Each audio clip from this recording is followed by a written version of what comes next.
remember walking through the train gravel. I was 16 years old.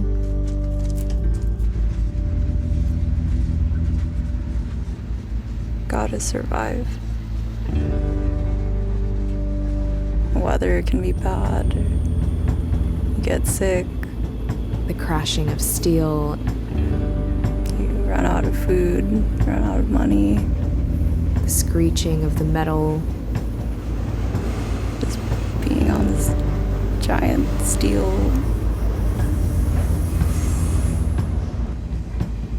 Life is uncomfortable.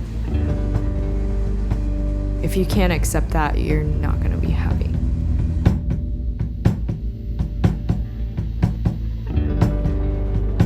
The whole world is open to me. And there's no one else there to tell me how to or not to embrace it.